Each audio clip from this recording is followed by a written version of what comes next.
I wrote this about 2 o'clock in the morning yesterday.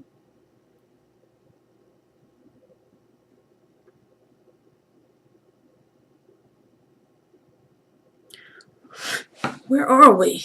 This is the difference between politics and the way humanity clicks. Politics is a bunch of words thrown together to keep your attention.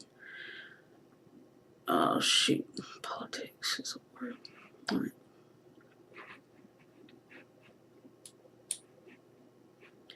Where are we? This is the difference between politics and the way humanity clicks. Politics is a bunch of words thrown together to keep your attention long enough to forget about the other, to gain your favor, to get your support, and eventually get your collateral. A true servant is one who sees the needs of another and spends their time, their energy, their collateral on someone else's need. A true public servant serves. It is hard for those who have not suffered to feel for those who are. And let us reflect for a moment a piece of time where people were systematically abused, systematically oppressed, systematically taxed beyond their means to give to the rich, because the rich always want more. Greed is a hungry beast. It is never satisfied.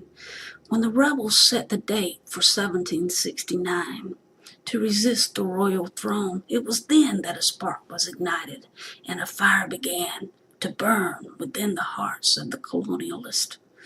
As their pain united them, so did their courage excite them, and the answer that came from England in the form of more soldiers bade the colonialists to take up arms. It was in this spirit, in the reflection of events, we as a nation have deemed it necessary to bear arms, not just for hunting or personal protection, but to bear arms against an oppressive government, a government that steamrolls her citizens. And it is in this vein that I remark to you that in the course of human events, in the spirit of principle, freedom, dignity, and respect for human rights, we stand our ground against such government that would tread on its citizens. And I tell you now, all you have to do is vote, and vote you must, because if you don't vote to change the course of this tide, it will be like the red tide in the Gulf of Mexico, off the shores of Texas, poison waters. It will kill you and spoil any life around. So what are we voting for? What are we voting for? We are voting for life. We are voting for human rights. We are voting out what's wrong and voting for what's right. We are voting for equality, for human dignity. We are voting for a strong infrastructure, a system of government to build up its people. Perhaps its people will be the ones to find the answers and implement strategies to help Mexico, that we may be neighbors that help each other, and we build fences to mark territory. Fences, not walls.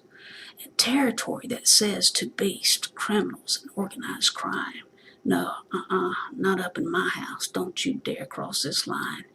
We do not need walls. We need people with heart and passion, hungry for progress. And that progress does not come in the form of war, anti-Semitism, or against any populace, but progress comes in a people who are loving and kind. True progress comes with civility, kindness. It brings education, inspires the arts, and gives way for math and science and the humanities. Progress comes to a people whose hearts are bent on serving one another. This is the kingdom of life, a life worth living. This is our America, land of the free and the brave. And I pray, dear God, stir up the hearts and the strength of the people. And I say to you, dear listener, if you never vote again, if you haven't before, let this election be your first. We've got to turn the tide. Vote for democracy,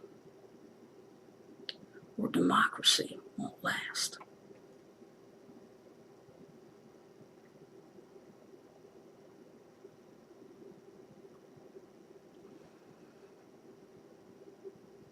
And then this morning, you had some guy who was inflamed with the words of our president and others.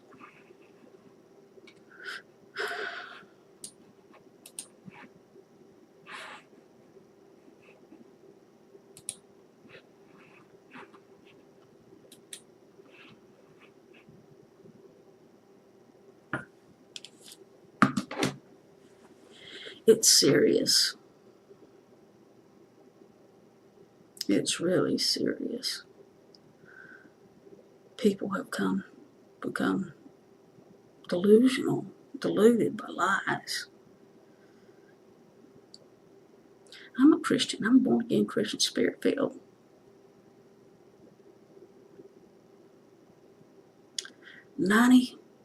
I would say 95 to 97% of my friends on Facebook are Christians. I don't mean just passive Christians. 200 and something of them are ministers.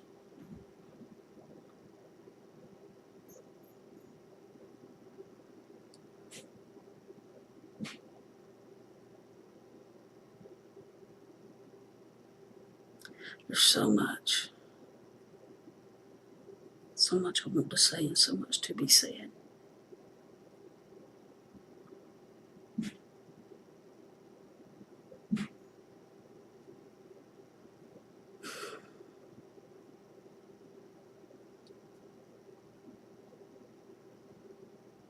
Do you remember the verse that said that God will not lead you into temptation, but He would deliver you from evil?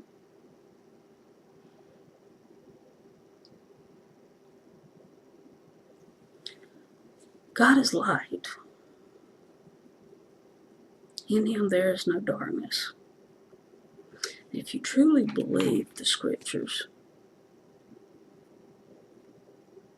and if you're born again, you do, then you know that the father of lies is Satan.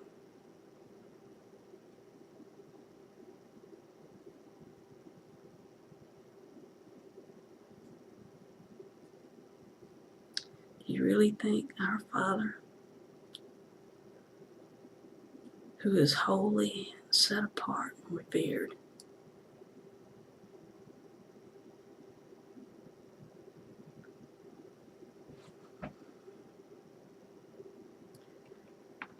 that He would put ahead of you to lead you and guide you someone who is a liar? He's compulsive. He can't help it.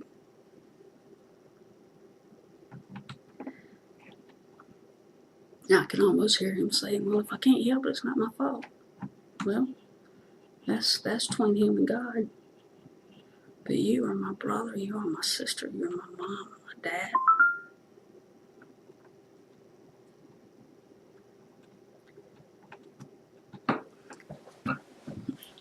I saw on the internet today talking about artificial intelligence, and I forgot what star they used, but there's a program that they can take someone's face. They used Obama's. Take someone's face and make it look just like they're the ones saying whatever it is, and it's not them at all. It's a program. It's a total program. There's no glitches in it. I mean, it's like, how could you tell? In Daniel chapter 11, in Daniel chapter 11, it talks about everything that will come. And I want you to really listen to this. because I grew up in an area, and I don't know what everyone taught in the rest of the world or the rest of the United States, but in my little Macon, Georgia town, it was taught and believed that Christians would be raptured before any persecution. And their reasoning, I could totally debunk their reasoning, but that's not what I'm trying to do right now. If that happened, great. I mean, you get out without any scars. But what if that's not the way it happens? I mean, why would Christ warn us of everything that is to come? I mean, are we so special that we, being his followers, his children, that we would escape persecution that everyone else that's been born again or called by the name of God, including Orthodox Jews, everyone else Satan has hated?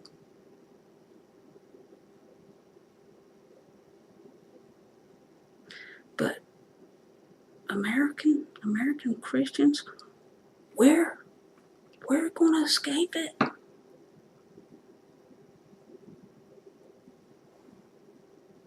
What the people in China, I've heard missionaries talk about going to a basement where Chinese Christians, Spirit-filled, born-again Christians, where they had been having home church, and their communist government had come in. They found them and slaughtered them. And the guy said that the blood in that basement was up to his ankles. I mean, and that's just one incident.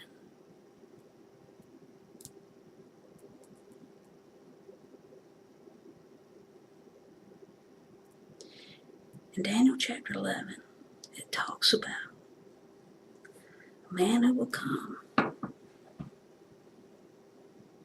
and he will raise to power, and he will not be of royal descent or of honor.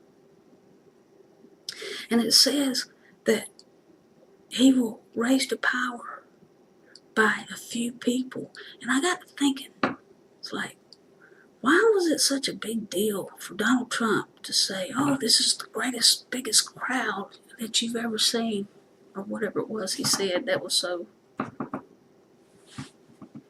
crazy wrong? I mean, why did he go on about that? Why was that the first thing that he said? Why?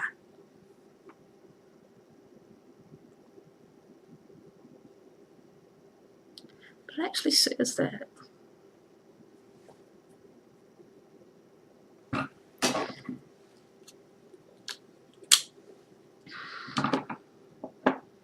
it says there will come two rulers, and they will sit at the table and lie to one another.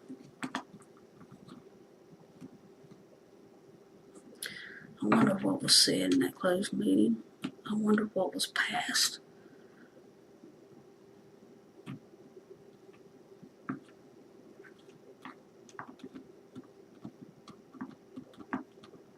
When the enemy of the United States, who is sitting in our White House, invited our enemy in behind closed doors.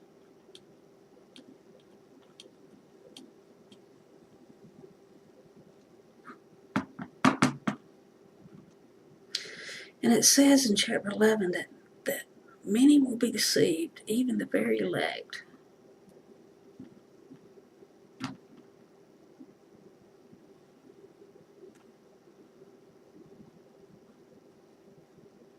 And then it says, but those who know their God depending on what version of the Bible you read, will do great exploits,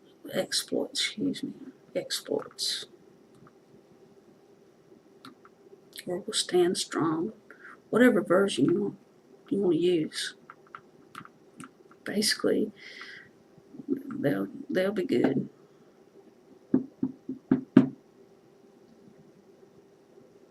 And then it goes on to say that those believers who were deceived, that the bride, it doesn't say the bride, but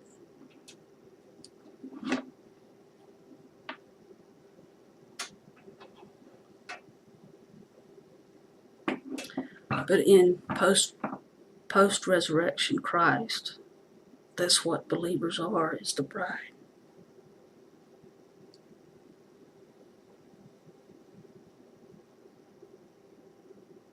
Maybe it does say the bride. I honestly don't remember. I hadn't thought about it. And so, yeah, I've said this for a while. Of course, y'all don't know it because I usually I don't have.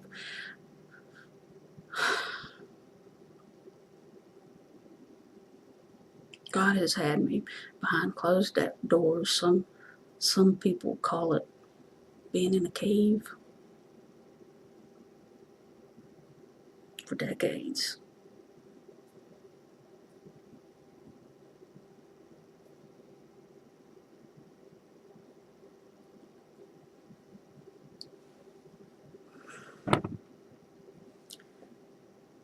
But it will be for the purification of the church. And when I say church, I'm not talking about a building.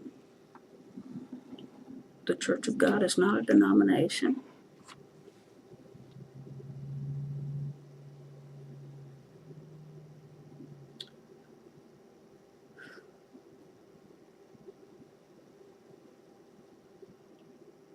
But I've said this for a while. Think of someone that you really love. Totally in love with you. Y'all are so into each other. And someone said that he or she said something that was totally against their character. And you knew that was not your baby. Your love did not say that. Why? Because you're so intimate. You know one another. You know every crevice of their body. You know their thoughts. You know their wants. You know their needs. And you know how they respond to you. You know how they talk to you. You can feel them enter the room before you ever hear or see them. That's the way you need to know God.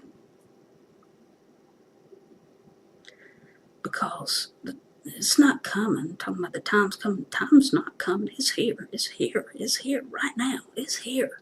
There's no more. It will be. It is.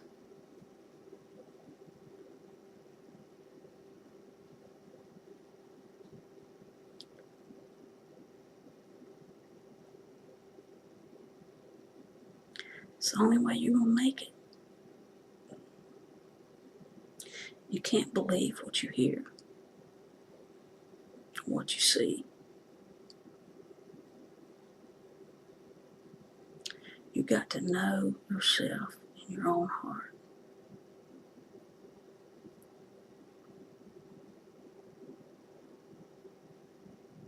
You've got to live and instruct others.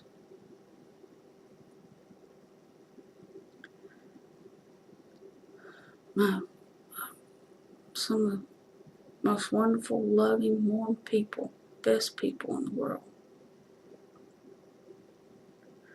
are in this vein of, but I'm against abortion.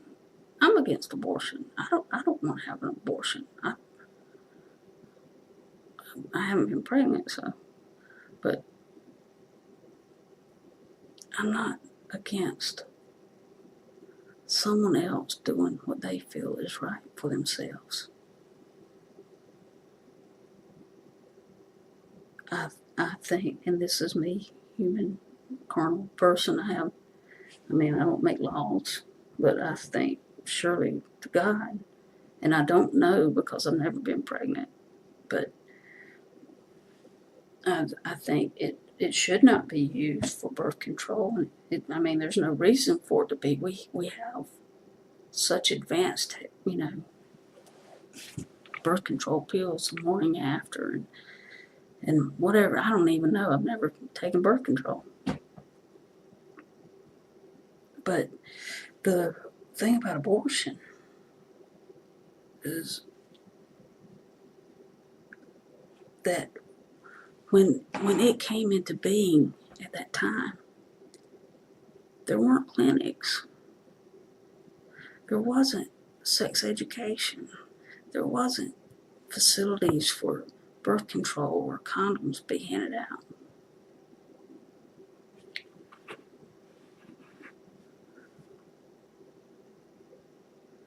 There were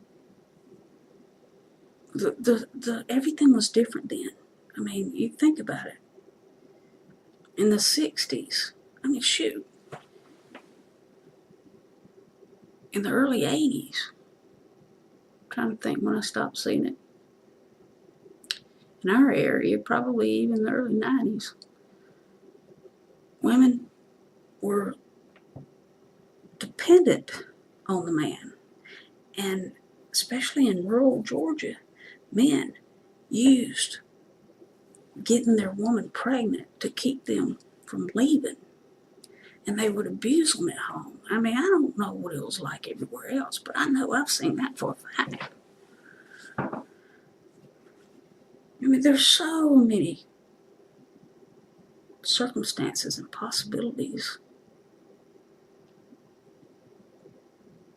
In my own personal life,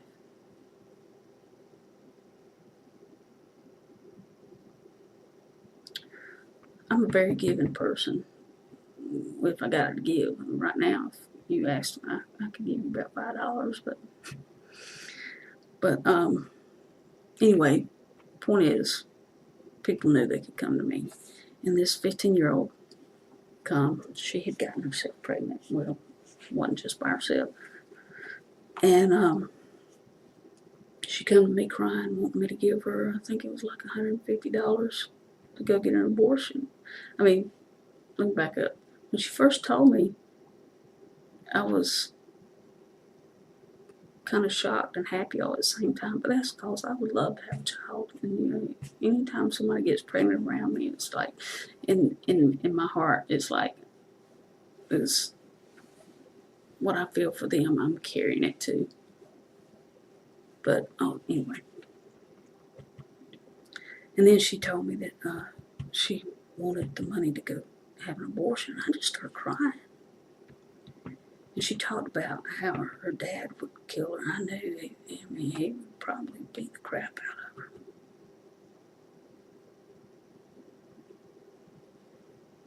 And I told her that I would go with her to talk to her dad.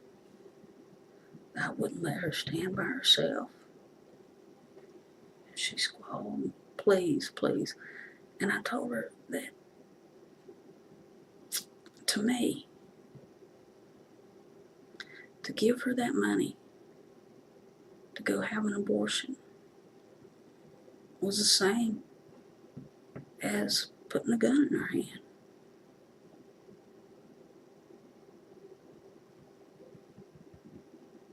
I couldn't do it, but I went with her to tell her dad. And he didn't kill her. In fact, she's got 3 youngins, and they're all, I guess they're in the 30s. Older than that, I reckon. I'm getting old.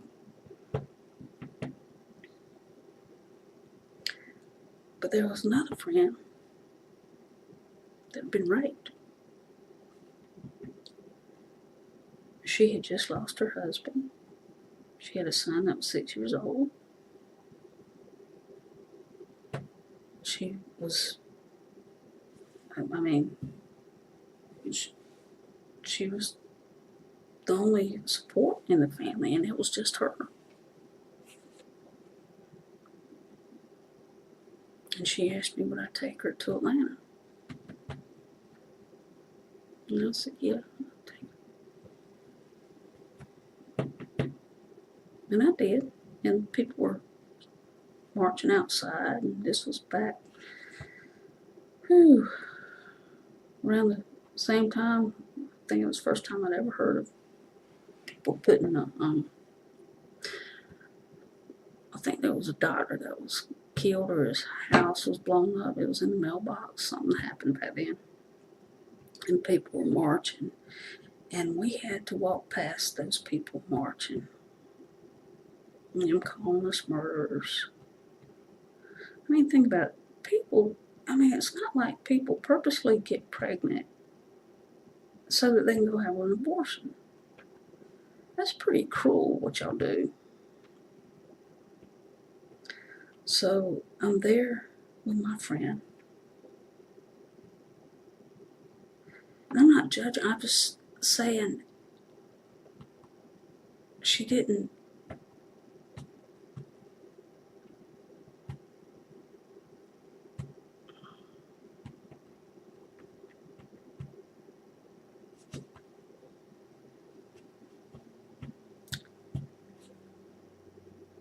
I just wanted to support her, whatever her. I told her that if she kept the baby, that I would help her.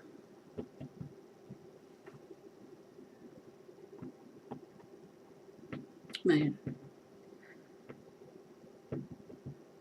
that's it. She was forced. She was in a bad spot. She couldn't afford to take off work. I mean, what would happen to her kid? What would happen to, I mean, who's going to pay her mortgage? And that right there is something. It's like so many people stand back and point fingers at people. But I have yet to see too many people pick up where they would actually help that person financially, physically. I mean, it is a pretty tall order. And I can just hear some of you self-righteous people, well, they shouldn't have been in a place to get pregnant in the first place. Well, it's easy for you to say. You don't know. You don't know. Main thing, we need to stop judging one another. But there was a young lady in the bathroom at that abortion clinic. And the Holy Spirit wanted to talk to her. And I asked her. I said, I think I asked her.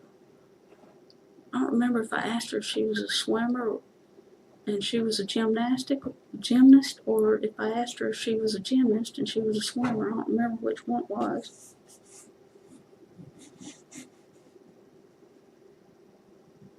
But the Lord had something to say to her. And he told her, I remember this, that he told her what the child would be. And that, I won't say she, I'm pretty sure she would be very special. But, you know, all children are special. Every person's special. Every person that's been born has a gift to give, a lesson to teach.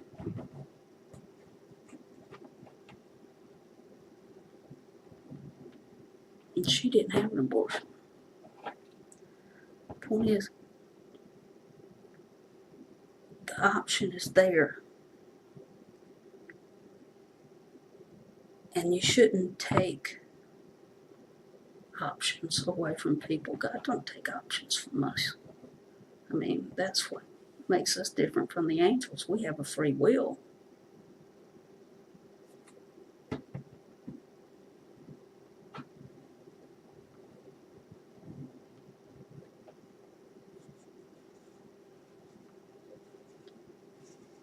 But people on the far right, they use that as a reason of why they're following Trump.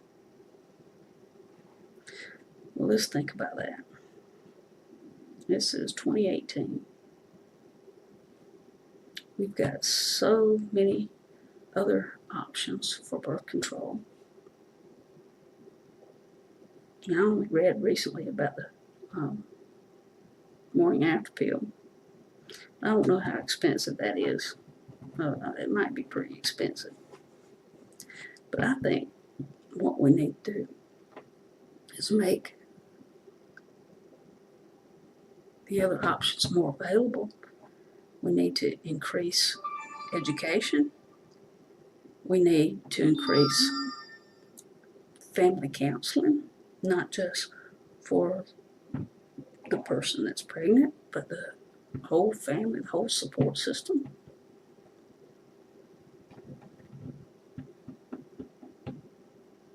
We need to take care of our people. And for those who truly are born-again Christians and feel the need to follow this path down the right side of the road,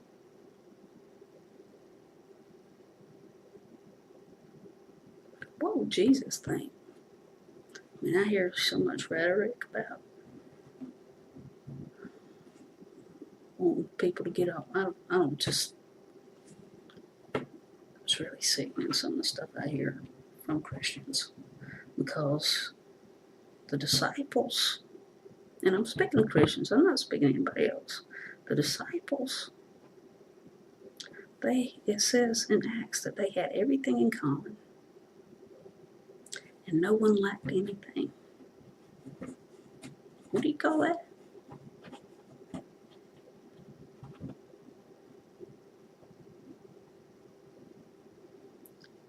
The number one rule that came from God, from heaven above, was to love one another, love God, love one another. All these two things, all the prophecies and the law hinge. And that's what Jesus said. And we have more. From what I understand, we have more.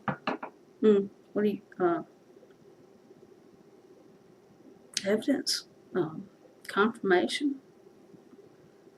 of the things written in the New Testament.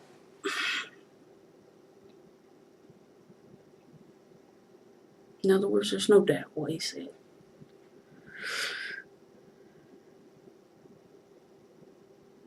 So if we know this, that everything hinges on those two laws,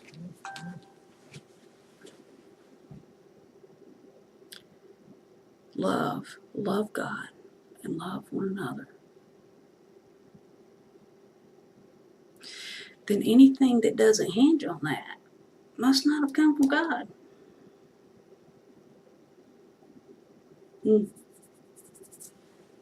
That's a thought. I wonder what Jesus meant when he talked about the scribes.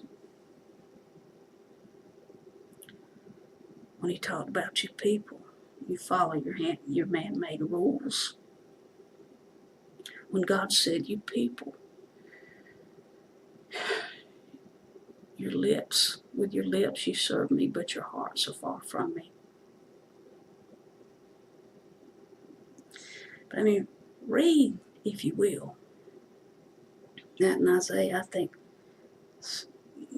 chapter 1, and I think chapter 58. I'm not sure, but you can look it up. Look up what does God call a true fast? Or what is, I don't like the word religion, but because religion is, to me, is the law, but it is not the Spirit of God. Religion to me is what Jesus was describing when he talked to the Pharisees. He said, you lay such heavy burdens on these people and don't lift a finger to help them.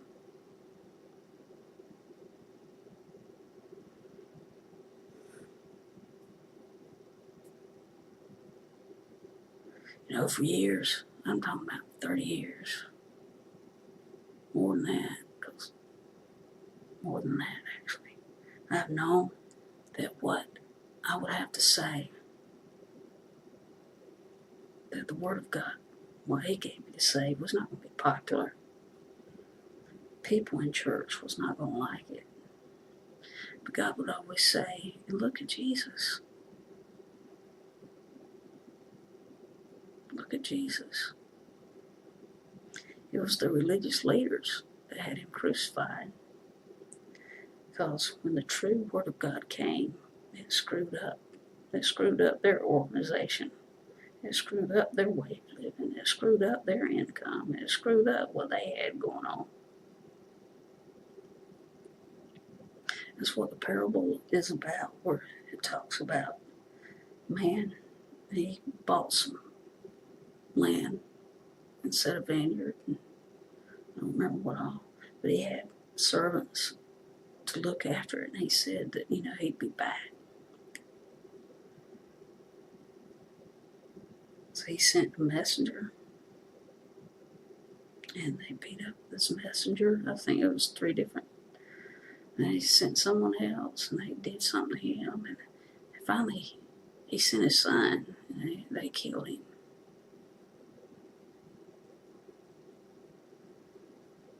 Well, those who were guarding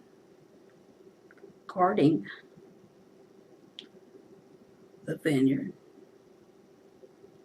who do you think they were?